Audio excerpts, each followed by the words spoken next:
see you drive. Get down in the car. One time, give it all.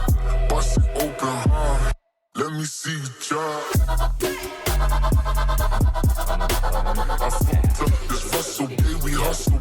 I'm gonna sit here and talk. I at least gotta have a buzz, you know? What's up, YouTube? Welcome back to Sparks and Spokes. I'm over here at my guy Gage's house. We're talking about his motorcycles, his Camaro, things that got him into riding and stuff. So welcome to the channel, Gage. Appreciate it. If you're new here, make sure that you click subscribe, hit the bell icon so you get notifications whenever I post new stuff. Yeah, we're just going to kind of get right into this.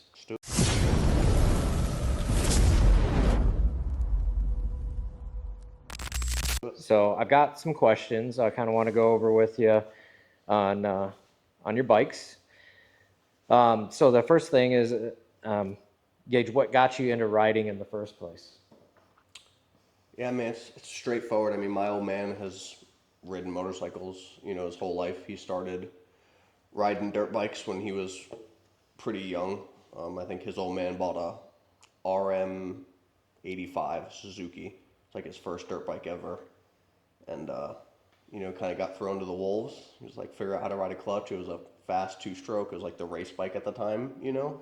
And then, so he rode growing up and then continued as an adult. Being around it as a kid, you know, just took to it. I mean, it was most of my life, so.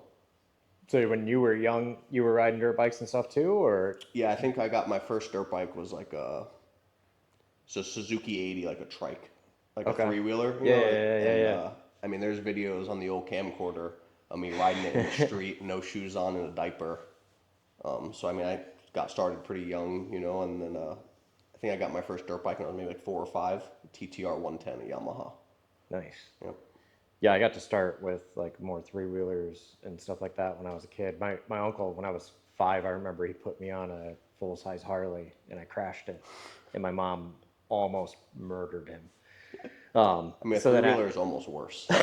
Yeah, It's so like asking to get hurt. I somehow didn't end up in the statistics. Like, we had the Yamaha 250 three-wheeler, right? The orange one with like the pinball graphic on the side of it and all of that. Like, that's the one that killed all those kids back in the 90s. And I somehow got good enough to where I could throw myself off from it before it got that bad. Because like one wheel wheelies, getting it up on 2 wheels on the side, I did all that crap. And it we had was a Big Red, the Honda Yeah. three-wheeler. I think it was a 250 as well. Yep. I was when it was around, I was too young. It was like, you know, but my older cousins rode it and they crashed it a bunch and got hurt. You know, all the above, all the normal three-wheeler things. So. Yeah, I don't know how we didn't end up a part of that statistic. You know, like my brother and I did some really dumb shit on that three-wheeler. Count your days, man. You know, it's coming. Yeah, right. How long have you been wrenching on your own bikes and riding? I got my first, owned my first motorcycle, maybe 19. It was this.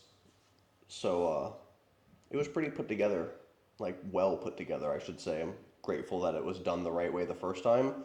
So other than like general maintenance, there was not a lot of wrenching. I didn't really start wrenching on anything other than cars, but motorcycle specific. I got it was like a 2000 Electroglide that had like a road glide fairing. It was all kind of, you know, Frankenstein together. Yeah. But bought it to like wheelies and burnouts on and beat up, and it just never ran because all I did was beat it up, you know? So it felt like I only wrenched on that, and then I got pretty sick of that pretty fast.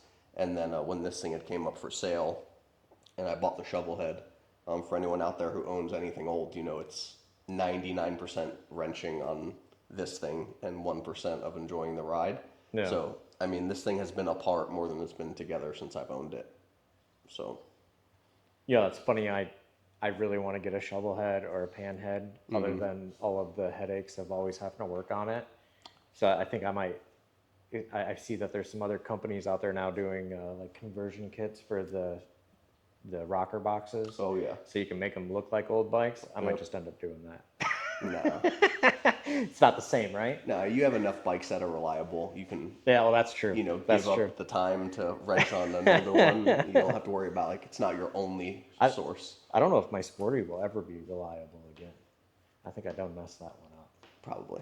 Yeah, that one's probably It's probably to the toast. graveyard, you know? Yeah, yeah. I've come to terms with that. I need to dump some oil in it and see, but it might be a tear it apart and completely redo engine Yep. stuff.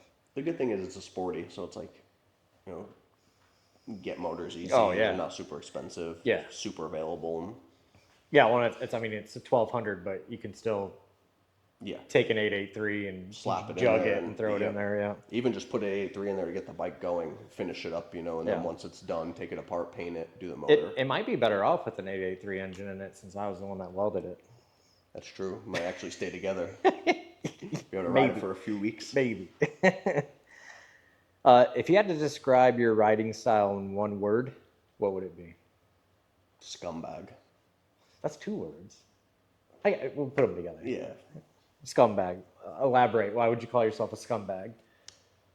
I think that most people that have ridden a long time probably know, you know, like, I think the main goal is stay out of the way of everybody else, right? Like, don't give somebody the opportunity to run your ass over. Yeah. That usually translate as like, man, that dude rides like a huge dick. Yeah.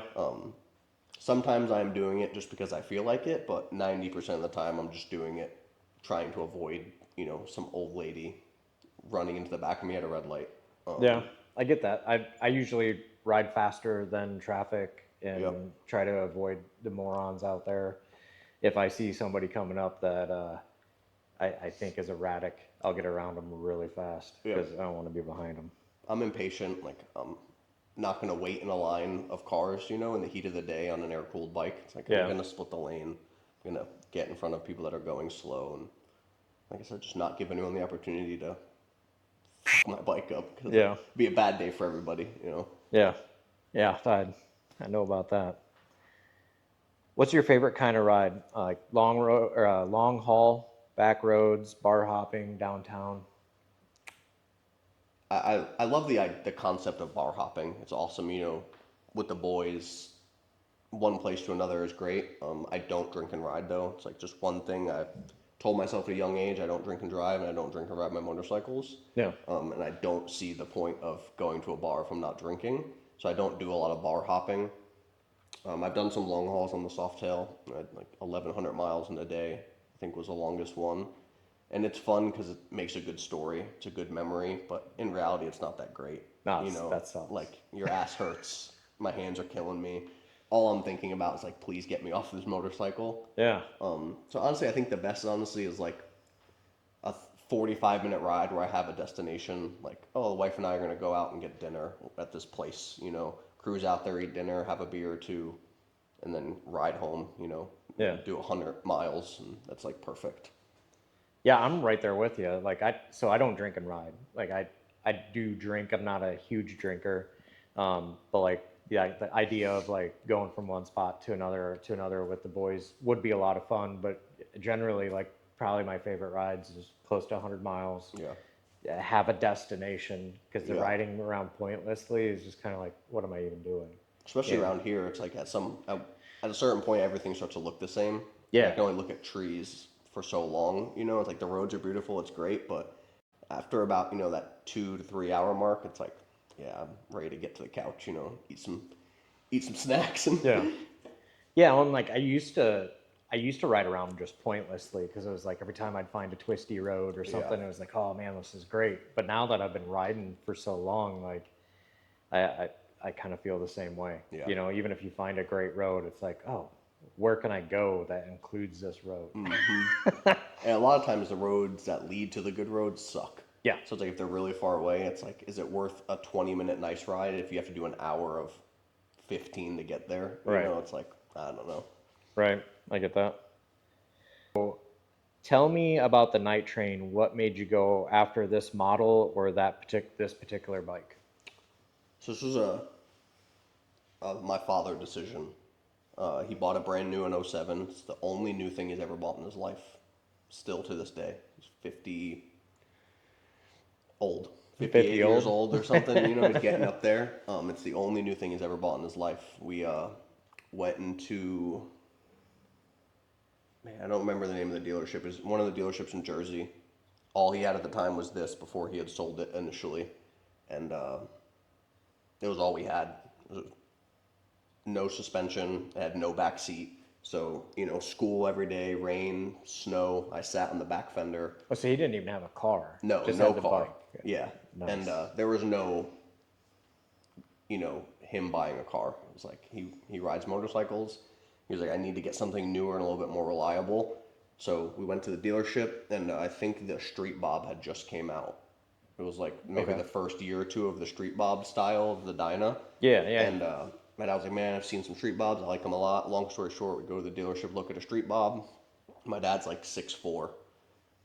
Yeah, they're kind of small bikes. Yeah, I mean, it looked like the thing was stuck between his butt cheeks. There was Yeah. no way. And then we're sitting there talking to the salesman at Harley, and my dad just casually sits back on a bike that was sitting there. And it was the first year of the Nighttrain where they did the 200 back tire. So they kind of just revamped the Nighttrain style, Right. And the guy's like, well, what about that? My dad's like, what the hell is this thing? And sat on it, fit him a little bit better being in the soft tail frame. Had forward controls, drag bars, so stretched out a little bit more. So he bought that, and then it turned from, being on the Shovelhead every day to being on the Nighttrain every day. And then, progressively, he kind of made it into what it is now over the course of, 13 years of ownership until it got passed on the torch, so. Gotcha. What's all different on this than like what a stock Nighttrain would be? 'Cause, like, I think the biggest thing that everyone notices first is the Springer front end. yeah. So typically it'll come with a Y glide. So that's a real Harley Springer. My dad's definitely an enthusiast when it comes to like error correct and, getting parts that are Harley Davidson as opposed to S&S or something else that's aftermarket. Right. So he spent the money, got it powder coated black. Some of our buddies in Jersey that own a shop powder coated it and put it on the bike for him. It does have some motor work done to it. It's a 103 cubic inch motor now as opposed to the 96 that it came with. Other than that, just mostly, small cosmetic stuff. The T-bars, obviously the paint. It was painted by a guy, I think his name is Ed. He worked at York Harley plant for like 50 years. Painted on the side. Okay. My dad worked at the plant, met him, painted the bike for him. And essentially, the way that I got this bike is exactly the same now. I just put the hard bags on it. Okay. So That's what I was gonna ask. Did it come with hard bags on it from the factory? I didn't Nope. think it did. That it was pretty much like a stripped down, kind of closer to like a rocker type look back then, right? yeah, it's got the bob fender, and Yeah. the fatter Drag back like tire. drag bars, kind of like what the breakouts have now. Yeah, very similar. I think Yeah. it had like 4 6-inch risers, with a drag bar setup Yeah. and a Y glide. And I think it comes with like your typical like 18 or 19, but 21-inch wheel. I mean, everything I have, that's the only way to go. I mean, if it's a chopper, it's got to be a spoke 21-inch front wheel. It's like the only option around here. So Yeah. besides that, just your normal stuff: intake, exhaust. It's stock heads. I think it made like 101 horsepower. It's pretty decent for a 96 though. Like, Yeah, I mean, like it's bored out. Like I think even like the highest I've really heard of, somebody doing a head kit and stuff is like 120 horsepower. So yeah, it's not a rocket ship, but it gets out of its own way, and yeah. it's not meant to be fast. I've had fast bikes, and I still enjoy this thing way more. So Yeah. Well, my Heritage is the slowest bike I own, but Yep. it's still the one that I get off from, and I look back and I'm like, bike's bad. You yeah. know? Yeah, it's all about how you feel when you turn around after you park it. Look at it. So Yeah. Yeah, unless you're one of those people that doesn't turn around. that's called sociopaths. If you could change one thing about the Nighttrain, what would it be? I honestly wish I didn't have a 200 back tire. Yeah. Yeah. What I would say that's the only thing I dislike about the Nighttrain, and it's not so much a dislike as more of just it's not my style. The fat back tire thing has never really been up my alley. Right. It's very like 2000s chopper. Very, yeah. And I think a lot of the fat back tire stuff got played out like when choppers were on TV, and like all these TV people were making what they called choppers, Yeah. and so it just like put a bad taste in my mouth, and it's one of those things when I look at it, I don't love it, but it fits the bike very well, and it's on the long list of things to do. Is I'd like to put an Invader back wheel on it and go back down like a 180 tire. Okay. And, I was gonna ask you, would you do like super skinny tire, like bobber type look, or would you still do just like a regular size tire? I think a 180 would be the smallest, just only because the size of the fender and the swing arm. You know, I Yeah. don't want a huge gap on each side. And this bike used to be a chain drive, but because the 200 back tire, you can't really put a big like O-ring chain on it because it hits the swing arm. Right. So I think the overall plan would be this winter the bike needs clutches and the belt needs to be done anyway. I'd like to pull it apart, put a 180 Invader on the back, and go back to a chain. Okay. All right.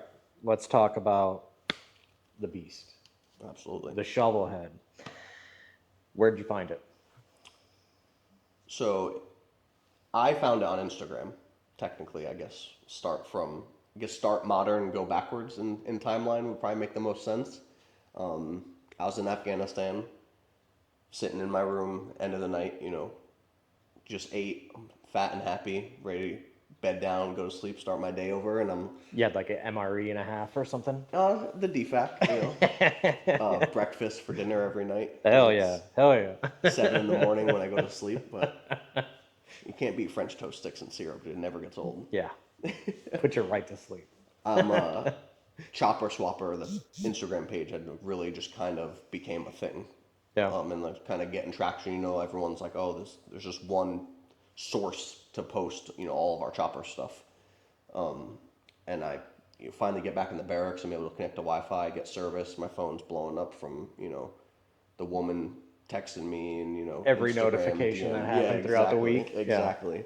I have Instagram DM from my dad, and it says like, man, does this bike look familiar?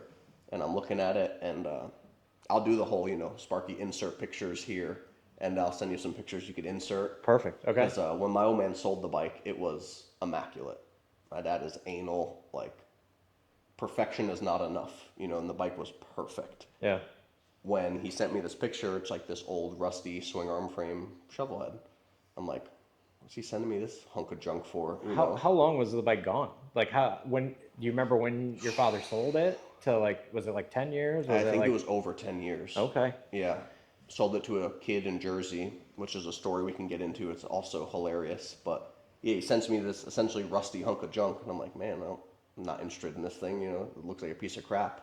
But it's not on the bike now to point out, but there was a aluminum oil cooler that was mounted in between the down tubes of the frame that my father had. And then it had a stock, like, wide glide front end on it. And it still had a front brake on it. And on the caliper, there was like a circle where it used to have a bar and shield.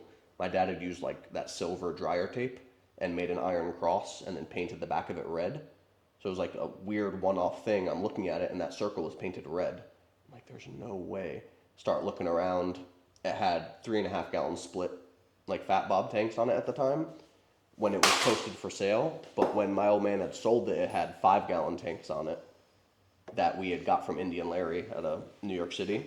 Yeah. And because this is a stroker motor, the back of the tank rubbed the head. So it still has it. You could post a picture of it. It has scratches on the back cylinder from the tanks. So when we reached out to the dude, I'm like, hey, I think you have my father's, you know, motorcycle. Like, you're not selling it. We're going to come to New York. You know, Yeah, I'm coming to get this like, bike. there's no one else that this bike goes to. And the dude's like, I'm calling from a number in Afghanistan. Like, on a green line phone. I am the Prince of Persia. Please send me your bank account number. Yeah, like, you owe us $100 in Amazon gift cards, you know? So it's like, this guy's like, dude, to put it nicely, he's like, go fuck yourself. Yeah. You know, and I'm like, how do I make him, you know, now I'm just stressed because I'm in Afghanistan. I'm like, my father's bike's for sale. I need to get it back. Yeah, and there's nothing you can literally do. Literally nothing. So I call my old man, and he gets a hold of the guy, and he tells him that story about the Indian Larry with the tanks and stuff. Guy walks out, looks at the bike, is like, oh, okay, you guys aren't, you know, blowing smoke up my ass. Yeah. So long story short, he drives up to New York, buys the bike back. When I get home from Afghanistan, he brought it back down to Georgia, where I was living at the time. And essentially we got it back, and it got torn all the way down to the frame. And I redid it in the swing arm frame still. Just keep inserting pictures. I'll just make you insert pictures like everything. Yeah, send me a ton of them. So it was done up in the swing arm frame, jockey shift, no front brake. But the end goal, was always like, this thing needs to be in a rigid frame. Yeah. A shovel should be. Yeah. Yeah. So that was kind of the initial process of me owning the bike for the first time.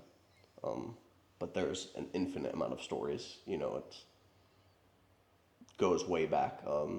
My old man bought I think it was a 61 panhead. It was in a Paco frame, actually like this. It was painted white. It had like a 10 over girder front end on it with a Mustang tank and a flat fender. Like, early 80s, late 70s style chopper. Yeah. It never ran. It just was not a good running motor. And my dad likes to ride motorcycles. He traded that panhead for this shovelhead. It was a bone stock 77 Super Glide. And he traded that rigid frame, fully custom built panhead for it because this thing always ran good. To a friend of his, Dave, that he's known forever. And then, that was, I want to say the early 90s, maybe the late 80s. Started doing stuff to it. And then he owned the bike for like 17 years or so before he sold it shortly after he got the Nighttrain to buy a car. So. Nice. Yep, and then when it got sold, he sold it to like some 18-year-old kid in Jersey who couldn't even ride the bike home because he didn't know how to ride a foot clutch and jockey shift. So they came and picked the bike up, and when he comes to look at it, my dad's like, "You want to ride it?" He's like, "Oh, I can't." What? That's crazy. Oh, it killed my dad. I guess I could understand why somebody would want that, but at the same time, like, I feel like if you wanted, and like, so I went through this myself, right? I feel like if you want a jockey shift, foot clutch, build it, right? Yeah, do it That's why I yourself. built my Sporty. Yeah. And like my Sporty's foot clutch, it has a recluse in it now because like I did the foot clutch, and it was so impossible with the stock clutches. Like, Yep. there is, your foot moves too much, and there's no way that you can just get it. There was a few times where I got it to take off without dying. Yeah. So then, You're saying like the throw of the pedal is too much? yeah, Yeah. like you can't get it finessed quite well enough. I mean, you got such a short cable that runs to it and everything because like I did the lead sled customs one where it actually mounts here. So like you're literally dealing with like that much clutch cable, and then it's on what used to be the shifter, and I got so frustrated with it because like I don't think there was any amount of learning curve where you could actually get to where it would work right. Yeah. So I was like, I did research and I found a recluse clutch where like the only time you have to push the clutch in is when you're shifting. Which is crazy. Yeah, and like it's stupid and it's cheating, but Yeah. it gets me Can't where cheat I when you want to trying, be. Yeah, well, and like I could have like tore the primary apart, found an open primary kit that is set up for that, but that's all like a lot more money. I think the recluse clutch I spent like $700 on, and like the open primary kit I was looking at was one of the less expensive ones, and it was closer to $2,000 without a clutch. So like I still would have had to buy a clutch and all that. And like that was my first time ever doing a clutch on a motorcycle too. And like with that I had to pull the basket out because a recluse uses like centrifugal force on ball bearings that are inside of it. So as it spins faster, it pushes the bearings out because of the weight of the bearings. Okay. And that's what actually causes the pressure inside of the pressure plate. So it has its own clutch basket, everything. Yeah. So Yeah. assembly. Yeah, and like then it's really about what kind of springs and stuff you put on it that allow it to idle in gear without moving. You know what I mean? Like, and you can put heavier springs in it. Like a lot of the dirt bike guys that are using them use the super heavy duty springs. So as soon as you crack the throttle, it's just spinning the back tire. Well, this thing idles in gear. It's a little bit different. Yeah. I mean, Touchy subject. If this bike could talk, what do you think it would say about you? The shovelhead? Yeah. Scumbag? No, it'd probably say, keep your paws off me. Yeah? You know, It's tired of getting touched? Probably. I mean, like I said, it's been apart, so many times, and I'm just go through phases, where I'm like, I want it this way. I set it up that way, and then I look at it, I'm like, man, this thing is badass. And I see a bike on Instagram, or, and I'm like, man, that's really cool. And then back in the garage, tearing it apart, I love to paint, so it's like, which it doesn't show now because the bike is all black, but that's just how I got this roller, so that's why it's black. But Yeah, it's, because I thought one of the pictures you showed me before had a blue tank on it. yeah, when the first time I rebuilt it, when it was in the swing arm frame, still I painted it blue. It's like it's an old Chevrolet color. Okay, like Impala blue or I something. forget what it was called. I think it was a truck color actually. Okay. Like a 55 step side Chevy truck color. It was like a deep blue, used like a black base coat and everything. It looked awesome. But it had like drag bars or something on it too, right? It looked like the T-bars always had it was same always- bars as those. Actually, they were just powder coated black. Okay, well maybe the black made them look lower in the picture. I saw the one picture a couple months ago. They're shorter than this, and they were chopped down like real Okay. close, real narrow. Yeah, because like when I came over and saw it, I was like, I thought the bike was blue and I thought it had drag bars on it. And then I'm like, he's an addict like me. I get Yeah. it. Well, that blue bike still exists because that tank and frame and those bars and everything are on my dad's shovel. Oh no shit. Yeah, Okay. so Nice. it's still Well, around. And like I get that addiction too, because like my heritage, when I first got it, it was purple and silver. It was geezer glided out. I mean, Nice. dude, it had the tassels hanging from the levers. That's right up your alley, dude. Yeah. Even my wife looked at me when I got home because I was like, we were at the dealership and I'm like, I want this bike. Like it's exactly what I'm looking for. Yep. It's a heritage, it's soft tail, and it's got the 88 on it. You know, it's what I want. I get home and she's like, okay, so since there's nobody else around, why do you want this thing? Like it is so ugly. And I'm like, She's like, are you leaving me for a man? yeah, basically. And I was like, just wait. And like, dude, so like one of the first things that I did with it is I put a Batwing fairing on it. I've got hard bags for it. I found the bars that I still have on it today are Wild One Chubbies, which they don't make anymore. And they're an 18-inch, like bagger bar almost, But right? they're fat, right? Like the Yeah. diameter of the Yeah. bar itself. Yeah, is- they're inch and 3/4, I think, is what they Oh, are. damn. And I found them at a swap meet in York. And I didn't really know anything about them, but I'm like, these kind of look like what I want. And I bought them for like $75. Can't beat it. Yeah, when I looked them up when I got home, and it's like these have been discontinued, and people are charging like $1,300 for these bars even used. And I'm like, are you kidding me? But yeah, so they're on the bike still. But then like after that, that's when I was like, okay, so now I want to do cholo. Yeah, I bought a Street Glide, so I didn't want the fairing anymore. Yeah, and all get all kind that of stuff off there. Yeah, so I took that off, took the bags off, and then I started doing the cholo stuff with it, with the fishtails and all that kind of stuff. Polished up all the chrome. There's still a lot of things that need to be done. I need to do wheels and stuff like that on it because unfortunately I don't have a 21-inch front wheel. It's unacceptable. Right? Yeah, it's a 16 and 18. Yeah, it's terrible. Old school, man. Get it out of there. Yeah. Get it out. Yeah. We're gonna do like 100 spokes or whatever, like the. Yeah, I want to do some like fat spokes. Yeah. I'm kind of torn because like I know that there's a lot of companies out there that make really good stuff. DNA is obviously like the best of the best out there, and I don't have DNA money. So I found some Shark Road wheels that are really nice. They seem like I'm still doing some research on them. But like basically I could probably get front and rear done for around $2,000 Okay. maybe with tires possibly. That's not bad. Yeah. So like I think that's probably the route I'm gonna go. There's gonna be fat spoke chrome.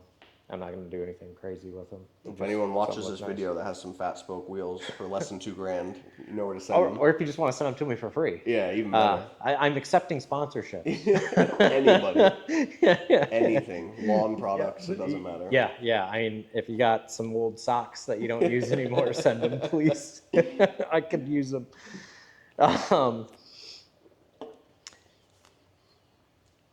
So what's riding mean to you, and why do you keep doing it? I think that's one of those like catch-all questions, you know, where it's like almost a trick. Because I don't think like riding motorcycles has always been a part of my life. It's like something that I learned to ride a dirt bike before I even really knew how to be a human being. Like I feel like at 4 years old, like you're just going with the flow. You do what everyone does around you. You know what I mean? It's like I'm just doing what my dad tells me to do. And it became such a big part of my life so early. Like by the time I knew what I liked to do. All I wanted to do was ride dirt bikes. That just slowly evolved into, once I got older, I knew the next step was like, okay, I want a bike I could ride on the street, And then, once I got my first big boy job and started making money, I was like, well, I'm going to spend all of this money on motorcycles and race cars. Yeah. And that's how it's been, ever since I was old enough to have a job. I mean,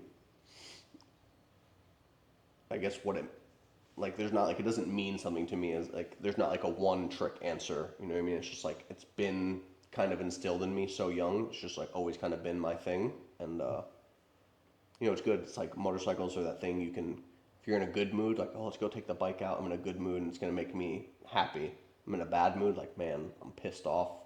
Go get on the bike, clear my head. It's just seems like all roads lead to motorcycles when it comes to my life. And it's just been that one thing that's just consistent all the time, Yeah. And I know that question is cliche, and everybody asks that question. Oh, and yeah. you always get the answer of, well, it's a great way to clear your thoughts, and I do it because I'm a badass, and all the cool kids are doing it now, and I kind of left that in there because I knew you'd have a better answer than the cliche bullshit that's out there. Well, it's I bought a Sportster because everyone has dynos. Right. Yeah, I'm a baby dyna bra. I want to do wheelies, and I want to do sick shit, and I want to walk into a restaurant with my gear on and everybody know I'm a fucked up individual and they shouldn't talk to me, The bunny rabbit helmets. Yeah. Oh, well, there you could get a BMW 1000RR so that you can wear your helmet and do TikTok dances next to it. Okay, that's touchy because I did have a BMW Well, no, I'm S1000RR. So I don't really do TikTok. I have a TikTok account and I started posting stuff on there, and then you start getting followers, and all of these followers, it's either some girl in a tank top with her helmet on, in front of a bike, rubbing her tits, or it's some dude that is probably fucking hideous, but he has a helmet on, and he goes to the gym every day, and he's doing fucking Magic Mike dances next to the bike, and I'm like, all right, I'm gonna stick to Instagram and YouTube. I think that's where I belong. Every content creator I think I've ever seen related to motorcycles, it's either they build choppers or they have a Sportster. Yeah. And it feels like there's never an in between. Same thing. Because I like motorcycles, I guess I get it a lot in my algorithm. It's some dude with a helmet on, has tattoos, and he's doing a TikTok dance in front of a bone stock Sportster. See, I don't think I've really gotten too many of those on Instagram. Because I do get a lot of the, you've got crazy baggers. Yeah. Then you've got your Sportster dudes. And then, more and more in the last couple of years, it's become a lot more Dyna Bros. Oh, yeah. And, just because that fad has really picked up steam here lately, that, the Dyna's the only good bike, even though the new soft tail frame is really better. Yeah, I mean, it performs better, or arguably looks better. I mean, I guess that's an opinion, but looks are obviously always an opinion thing, but really the performance wise, it's better for doing burnouts. Yeah, it's more stable. If you're wanting to do lean back shit, that doesn't have the right rake, so you're gonna have to change out the front end and do some stuff. But look at the stuff that the Dyna Bros are doing anyway. Yeah, you got to do chain drive, you got to do front end, you got to do different suspension. Half the bikes come with forward controls, so you have to source some mid controls. Yeah, weld some pegs on it so that you can do what you want to do. And I don't know, that's a whole other thing. Yeah. For another video. I can understand the nostalgia behind a dyno, the fact that they were around for a long time. It sucks that Harley cut it right in as it was starting to get popular. Yeah. Because literally people didn't do anything with the dyno, and then in 2015, 16, they started picking up steam, and then Harley goes, it's done. Yep. We're gonna do a new soft tail frame. Don't question what Harley does, because it'll just make you angry. It seems to never make sense to everybody else in the world except for Harley Davidson. So it's just yeah. Ever since they fixed it in the '90s, it's just been a crazy ride. Yeah, we're just along for the ride, man. Yeah. You get what you get, and it is what it is. Yeah, we gotta stop talking about that, or I'm gonna start crying. My current employment situation. if money wasn't an issue, what's your dream bike? I guess if money was an issue, it wouldn't necessarily be like, the motorcycle itself. I would just like a bike that was built by Indian Larry. Okay. It's just like sentimental to me, like he gave my old man the tanks for this shovelhead. He crashed on my birthday. It's like Oh no. coincidence, but I guess that was like who I looked up to growing up, when all those guys were building bikes, like Billy Lane was big. I think Orange County Choppers was somehow a TV show. Those guys were building whatever you want to call that.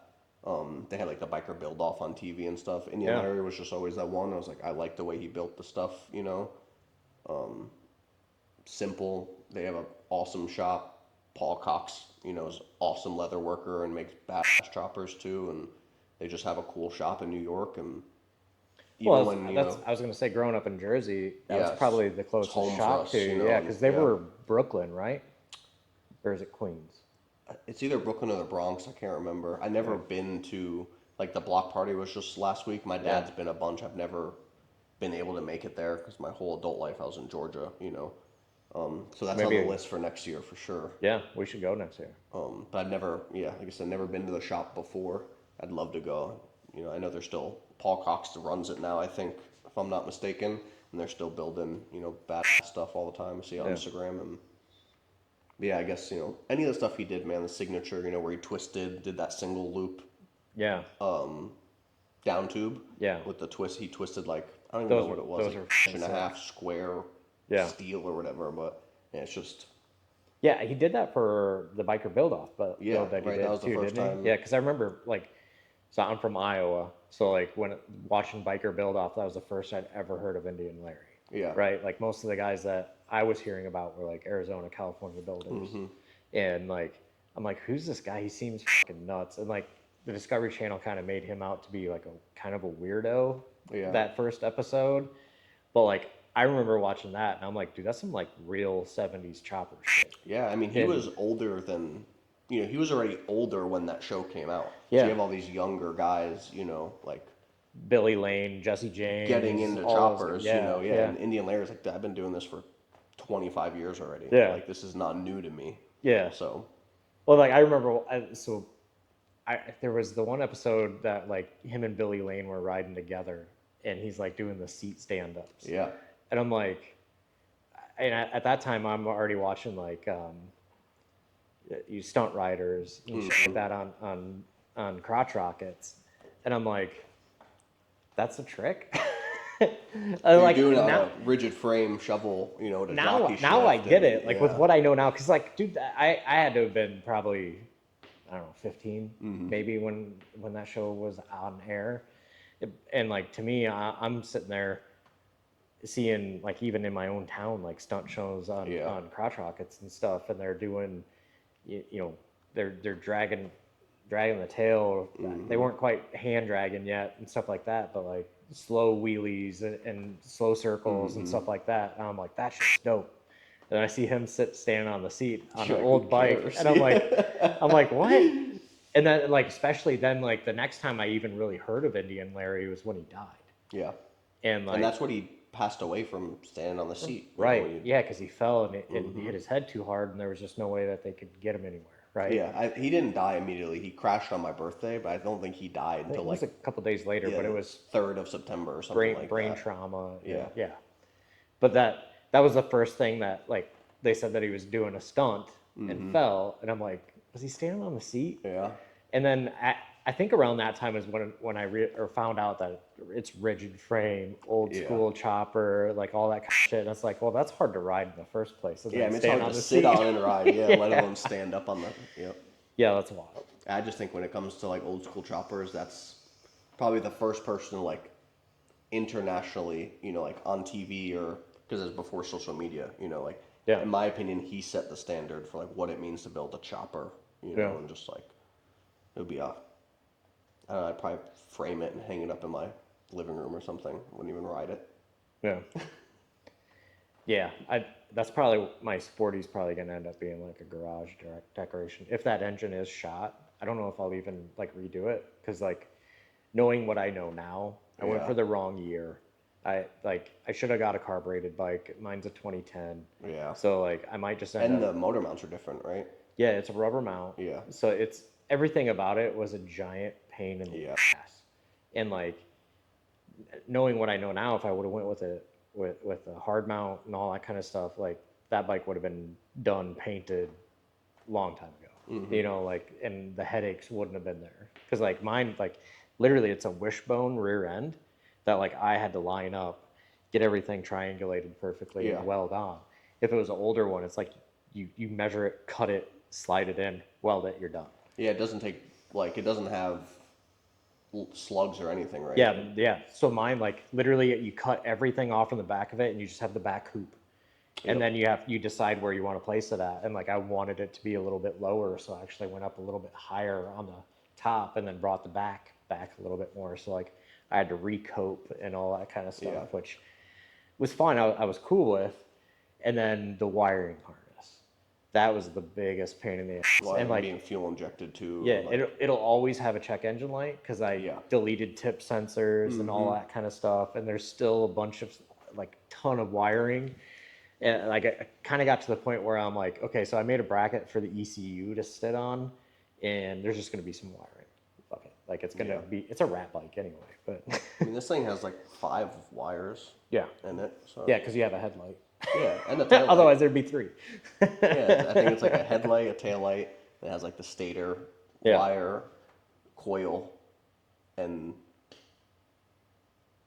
that's it. yeah, that pretty much sums it up. I mean, Well, and like the same, even it's pretty much the same thing. Like if I would have gone for a carbureted sporty, that's know, all like, you would need. like an 89, 90 or something like that. Like you can literally just delete the whole wiring harness. Like, because I don't have turn signals on my bike. I took all of that off. I have a brake light, a headlight, but yet I still have this huge harness because it's EFI.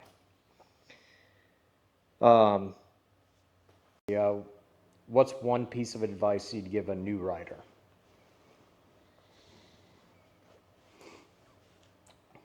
Honestly, I would say be cautious of the advice you take from others. Some things are just better learned on your own, through your own experience, because everyone is different. Like how you ride, what motorcycle you ride, where you're riding. I mean, it all plays such a big part, in your overall experience. Yeah. Like growing up in Jersey and then living in Savannah, you just have to ride differently than you do. Like especially being out here, where it's country roads. Everyone drives slow. It's a lot of old people. You go to a place like Jersey, it's like you're fighting for your life the whole time, everywhere, no matter where you go. It's like people are opinionated based on their experiences and what they know. So it's not the end all be all. Go out, do it for yourself, figure out what works the best for you, and take that and run with it. Just because someone says it doesn't mean it's true. Yeah. Well, and like, especially like you said out here, because you can get a piece of both those worlds riding out here, right? Like if you go up toward DC, like I don't ride up that way just because of how people are. I mean, even getting into like Frederick, it gets busy, there's traffic, you're going to deal with people that are impatient, worked all day or want to get home. They don't care about what you're doing. Yeah.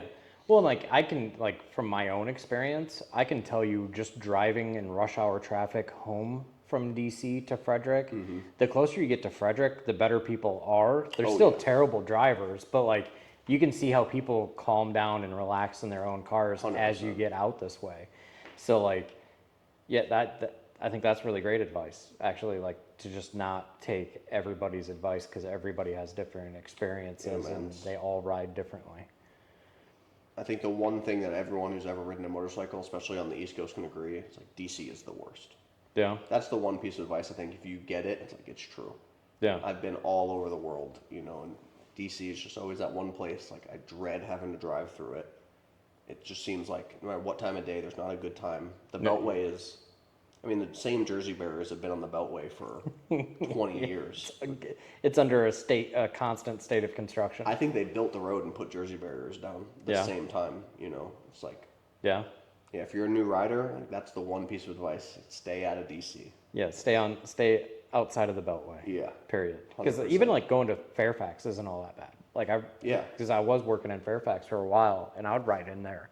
It was a long ride, but like the people there are pretty decent. Yeah. But like you get much past there, like get into Tyson's Corner or some of the other spots around there, and forget about it. Yeah, man, Richmond.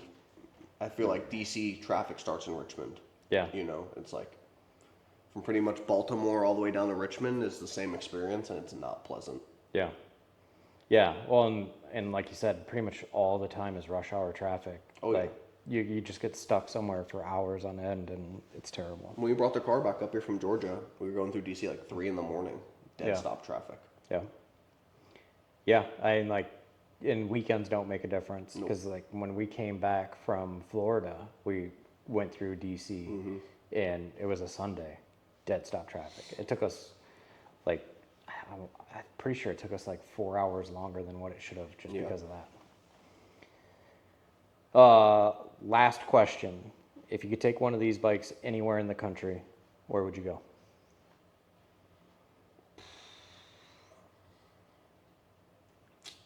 I have been talking about when I finish a Shovelhead and it's the way I want it, I want to ride coast to coast, And Okay.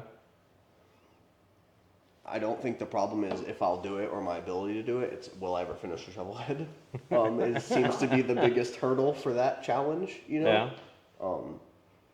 Obviously, some of my recent health issues. I don't know that will ever happen now. I don't think it's impossible.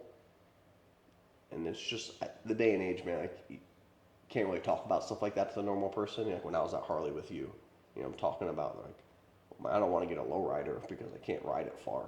Like there's this overwhelming concern now. Like if you don't have a touring bike, you can't ride it far. Yeah. And one is just it's insane to think about because it's what do you think people did before, the touring frame existed? Yeah. Well, I mean, riding coast to coast was born on choppers. Exactly. Right? Like it was never about touring bikes. It was never about, it wasn't even guys getting on their FL. No. And saying, I want to ride coast to coast. It was chopper shit, dude. Yeah. And it was, unfortunately, there was a lot of club riders that were methed out and shit like that. Stay awake for 5 days. This ride is cake. Yeah, No pain. that iron butt challenge from LA to Dakota because they had a club meeting that they had to be in, and they would wait till the last minute to leave. So then it was 1,500 miles a day riding straight through to get to where you were going. That was all on hardtail choppers, no suspension, no cruise clapped. control, no electronics. Clapped the fuck out bikes. Pack your tools, man. It's you're gonna be wrenching on it. It's part of the experience, and I think it's it's a perfect test of one, did I build it the right way? Yeah. Shovelheads are gonna they're shaky to death. Stuff is gonna fall off the motorcycle. It's part of the experience, but it's did this fall off because of vibration or did it fall off because I did it wrong? Mental toughness is up to the person, I think if you have the time, if you do the ride in 10 days or 30 days, who cares? But I think it's a good test of the machine itself. Yeah. Okay, I built this motorcycle, can I ride it? Was it 3,600 miles from, I think, New York to LA or something like that? I could be way off, who knows? It's a lot, because I want to say it's 3,600 miles. let's look it up. The moon is 279,000. I don't think you're gonna make it there.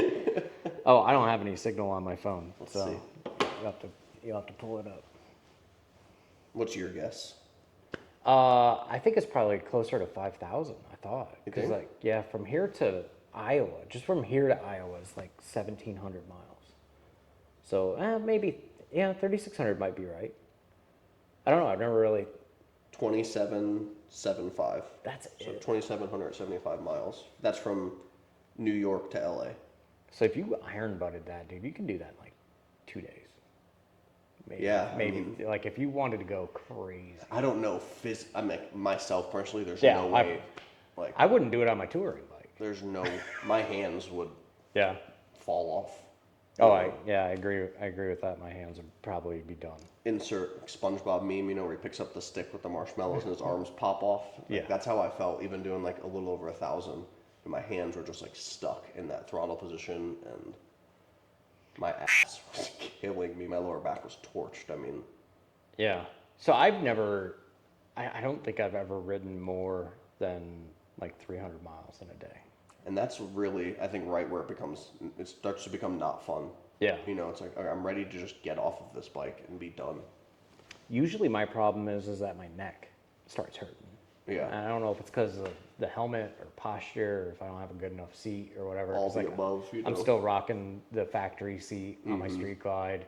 My bars are pushed too far forward because I like looking like I'm a badass instead of really being comfortable. Of course. You know, and so like I have thought about before, like I haven't had like a close enough friend group of guys that are into motorcycles or even like building, but like it would be really cool to do like the El Diablo type run or whatever, Yeah. you know, like me and a few friends build a bike, or you know, build your own bike, and then we all hop on our bikes and go somewhere and like camp for the weekend or whatever, and then ride back. Because like I believe the camaraderie in something like that, like pushing everybody to get the bike done in time, spending the time on the side of the road fixing the breakdowns, because they're all gonna break down. Oh, yeah. You know what I mean? Yeah. Like, and as annoying as that sounds, like helping each other out and making sure that like everybody has like, you're gonna bring this because one of us is gonna need it. Yeah. And I think that helps. Like, I think the biggest hurdle in something like that is the mental warfare. Yeah. Man, like when I stop riding, I have to sleep on the ground again tonight. You know, Yeah. or like I have no destination. I'm just trying to knock as many miles down today as I can. Yeah. You know, it's like if you're doing with the boys, it's like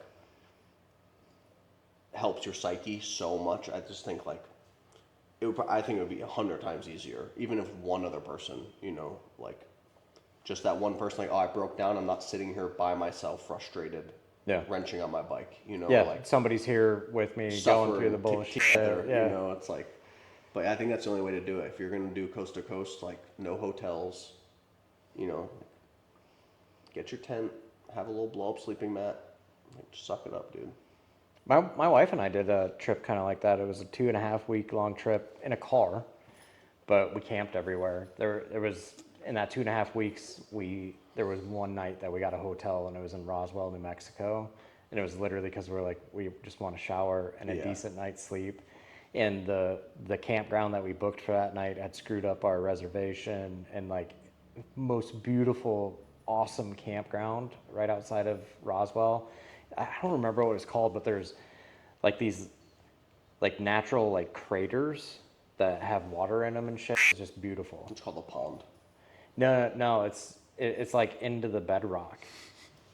Dick. Yeah, but like there was a bunch of those, and it was gorgeous, but like it was supposed to storm like crazy that night too, and like we were like, let's just get a hotel room. It had already been, we were like almost at the end of our trip because we went from there home. So it's tough too. Like, when do you do it? You know, because when the weather is nice here, it's cold in Colorado, it's cold up north, so it's like, what route do you take without freezing? You know. Well, yeah, and you don't want to do it in the middle of July when it's 9,000% humidity out, and you're going to be miserable on a bike too. So there's definitely some luck in it, you know, like having good weather the whole time. You know. End of June, September would be probably the best time. Yeah. Because it's starting to turn, the weather's starting to turn. You might end up in some rain, but rain's nowhere near as bad as like freezing cold or it's like rain's inevitable. If you're riding 2,700 miles, like you're gonna get wet. You're still talking about going across the country. I don't know if I want to do across the country. I think I would do someplace closer first. I mean, yeah, if you've never, especially like, I wouldn't finish like the Shovelhead and say, okay, I'm going to California. Yeah. You know, I'd give it a year, shake the bike down. You know. I do know somebody that's rode from New York to California on a Nightster. And I'm like, you had to have died. Yeah. Like, you're dead somewhere, you just haven't realized it yet. Our buddy Kay has a bike, a Shovelhead, very similar to mine, split tanks, Paco frame, jockey shift, you know, and he did from Jersey all the way to Cali. Yeah, that's wild. I don't know. I don't know if I could do it. Maybe I'll challenge myself one of these days to do it, but it's nice too, being on the East Coast. You have a lot of options to do like other motorcycle events that aren't as far, you know. Yeah. Like was it New Hampshire, Vermont, Laconia? Oh yeah, it's Vermont. Is Vermont? Yeah. So that's a good haul. It's probably 5 or 6 hours, but very Daytona Bike doable. Week. Yeah, Daytona is 800 miles. Yeah. Smokeout is North Carolina. Yeah, because that's Maggie Valley or something like that, So, right? yeah. So I mean, that's an easy Yeah. 5 hours, 6 hours, It's more about time and money than Yeah. it is the willingness to do it, Yeah, well, you got to get it running. Yeah. I'm talking about time and money. I don't even have a job,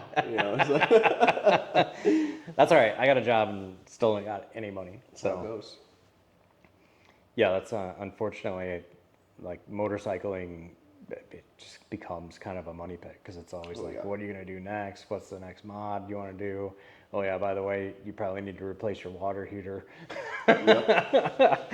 You know, And there's- it's never enough, it's like, man, the bikes I have, I love them, they're perfect, but there's still other things I want. Oh yeah, And like, yeah, 100%. Like Yeah.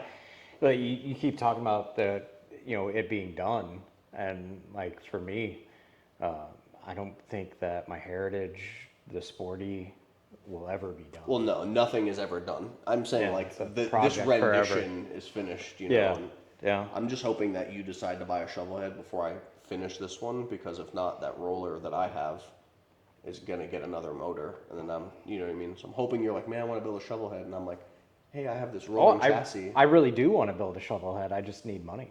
Maybe if these guys all subscribe, then I could start making some money. Just like start a Twitch stream and leave it on. Don't even do anything. Just leave it on. Hope people that come in and donate. Dude, have you seen that? So like, I know you're a gamer too, and that's a whole nother subject. But there's this dude. I don't even remember the game. Baldur's Rush or something like that. I know it's an RPG game. Mm-hmm. This guy, 24-hour streams him. Not even necessarily him playing the game, but like he'll be taking a nap on a mattress that's on the floor. He's got this like throne made out of swords that looks like it's out of a movie. Like Game of Thrones chair or something like that. And like there was one of them where like I clicked on it on Twitch, and he's literally in that chair taking a nap. And there's like 8 million people. I'm exaggerating, but there was at least like 20,000 people watching him take a nap. And I'm like, are you fucking kidding me? I mean, if people are entertaining, it's all it takes. Like, That's not even entertainment. but it's like at that when point, he like, is awake, I guess he's entertaining enough when for he's- people to stick around. Yeah, when he's playing the game or whatever, supposedly he's like one of the best people Yeah. in the world at playing this game. And like people would watch that. I mean, and look I'm like, was it Kai Cenat? Like I don't know who that is. he's like that shorter, dark-skinned dude with the braids. He always just streams like Kevin Hart and Drewski. Yeah. I mean, he's like, I want to say he averages, like, I've seen, like, be on Twitch scrolling, and, he always has, like, recommended. And Yeah. Kai Cenat, like, just chatting. It's just him by himself talking, 200,000 viewers. I watched, there was a live stream of him, I'm pretty sure it was him, and like 4 of his friends. They like hopped in an Escalade, and like he's got his phone out. Yeah. And like I couldn't even tell what was going on, but like they hopped in the car and took off, and then like stopped somewhere and jumped out. And I'm like, and they're just bullshit. Yeah. It's really like he does, like, they call it IRL, in real life, I think it's Yeah. named for. Yeah. Right? And it's like, yeah, it's just him doing the things he would be doing anyway. But because, he's funny and he's entertaining, and I could set up cameras in my garage and let people just watch my motorcycles, like the spiders Yeah. crawling around on them and shit. I've seen that, like, people have kids, they put the phone down, like, on Instagram Live, and, like, watch my kids, I need to go to the grocery store. Oh my lord. Call me if something goes wrong. Your phone just blows up constantly. Mine would just be like a rage compilation. It would just be me screaming at the shovelhead, trying to work on it. I mean, that is working on it. Yeah. The simplest task. I know, I get that. Like my wife, there's been a couple of times where like I'm working on something and like I just go into a fit of rage. Oh, yeah. And she's like, I thought you said you like working on stuff, and I'm like, I do. I do. And this is fun. It calms me. Yep. Yep. No, it's mostly about saving money. That's why I work on my own shit. Like if I could pay somebody else to do Oh, everything for me, 100%. if I could like just go somewhere and be like, I want you to take this scrap heap and turn it into something beautiful, and like this is my vision. Go ahead and like draw it out for me so I can approve it before you do Yeah. it, and then I'll have them do it. But that costs a lot of money. I say that, but I don't know that. I would have the same like sentimental attachment or care Oh, for yeah. a motorcycle, you know, and like, Yeah, I would just destroy it. oh yeah, literally torture it. You know, it's like because I already do that to the things that I build myself and pay money for, and like Yeah. money that I don't have. You know, so like I can't imagine if I had that kind of money, the way I would treat things. You know. Yeah. Well, I agree. Like so a part of the reason why I don't beat on my bikes or on my car as much as I might is because it's like I have to buy tires, Mm-hmm. you know, or I have to pay for the transmission when it goes out, or I have to do this or that, and it's going to cost me money. I mean, half the reason why I'm not gonna just hop on my bike and ride halfway across the country is money. Yeah. You know what I mean? Like, Don't say transmission, bro. It's right there. oh, it's already It can busted. hear you. It's already busted. We'll have some good content this winter. We pull this thing apart, you know, paint it and Yeah. get it all freshened up. Got some welding to do. Well, you got a new welder, right? Yeah. Yeah. So you'd be on that. Yeah, I'm just gonna pretend that I'm a really good TIG welder and hope that it pans out. Confidence is power. Exactly. Yeah. I was like, if I just set the machine up and do it, maybe it'll look good. Yeah. So like in high school, we had a metals class, and it was just came kind of easy to me, like as far as arc welding or MIG welding. Yeah. I've never TIGged. But then like when I got older, I just bought the welder when I was doing the sporty, and so I've had it for like maybe 6-7 years now. Mm-hmm. And like I had a couple of practice runs, and I'm like, yeah, I can still do it. Like I'm not Yeah. laying dimes. Now, like it But still it works. It still looks like you see the post on Facebook that says, your neighbor says he can weld better than this guy. Uh-huh. It kind of looks like that, and maybe I'm better at grinding than welding, but That's all that matters. as long as you got penetration and it's strong. It's like art, you know. It's like there's always a way to touch it up and make it look better. So it's like get a good foundation, you know. Well, and you practice, you do it enough times. Like the guys that are really great at welding, it's because they weld every day. Oh yeah. And like that would get so mind numbing. Like I get it, it's a profession and all that, and you can get paid really well for doing it well. Yeah. But at the But same you do time, anything like, that much, it becomes not fun. Yeah. You know, I watch CJRC on YouTube, Cameron Johnson Racing Company or whatever. They build Yeah. like tube chassis race cars. yeah, I think about that all the time. Like one chassis of a car has 1,200 tubes. You Yeah. know, like those dudes sitting there and weld 1 7/8 titanium tubing yeah, for weeks on end. and it becomes a job. Yeah. It's not like I have to weld this chassis up today. I mean, you're talking about weeks of just welding, Yeah. cutting and notching tubes. You know, it's like, I watch on YouTube, like, man, that's so badass. Like, that job is sick. I'm like, no, it's not. Yeah, I would hate doing that all day, you know? Like, your whole life is a bandsaw, a tube notcher, and a welding helmet. Just like, well, it's like I see all the time the memes where it's like you got the guy in the clapped out piece of junk, and he's looking at a Porsche. Man, I wish I had that. The guy in the Porsche is looking at the Ferrari, going, man, I wish I had that. The guy in the Ferrari is looking at a helicopter, going, man, I wish I had that. Yep. Yeah, like there's everybody, even though you are in a lane and you might be doing like the best that anybody can do at it. Yeah. Like there's still other aspirations. There's still another step. There's still more that you wish to obtain. Or, I mean, that guy in that Ferrari could be looking at a rebuilt Silvia that costs half as much and go, I wish I had that instead. Yeah. You know, like, well, I'd say it was like comparison is the number one thief of joy. yeah. You know, it's like, Yeah, comparing yourself to somebody else or whatever they have. yeah, be grateful for what you got, I guess, you know. And I think the biggest thing is like just if you have something, take care of it. You know, make it last and like make it the way you want it. Just because you have something, you know, it's Yeah. like you see all these custom cars on Instagram all the time. Like, I think social media is obviously bad about like that jealousy factor. You see all Yeah. this awesome stuff all day long, Yeah. and it's like I look at other Camaros, like, man, that's so sick, you know. But I'm like, how long has he had that car? You know what I mean? Like, how long has it taken him to get to that point? How much money does he have? Like, Yeah. obviously a lot. Like, you have a $40,000 Nelson 427 in your car. Like, yeah, I would love to have that too, but like, I don't Yeah. have 40 grand to buy a motor for a car that runs perfectly fine, you know, so. Well, then you find out that he's got like $1 million in credit card debt, lives in an apartment, That too. has never had a good relationship in his life, and Yep. but he's got a sick car. Yep, that's all that matters, dude. Yeah, like to have a well-rounded life and good mental health and everything else, like it makes it even more difficult to like obtain exactly what you want. And a part of the reason why I switched from like cars, because I was way into cars for the longest time, and then I'm like, you know what, I sold my last Z car, I bought the Stinger. Well, actually I bought a Jeep at that time, and then I was like, I'm gonna start focusing more on motorcycles because they're cheaper and it's easier.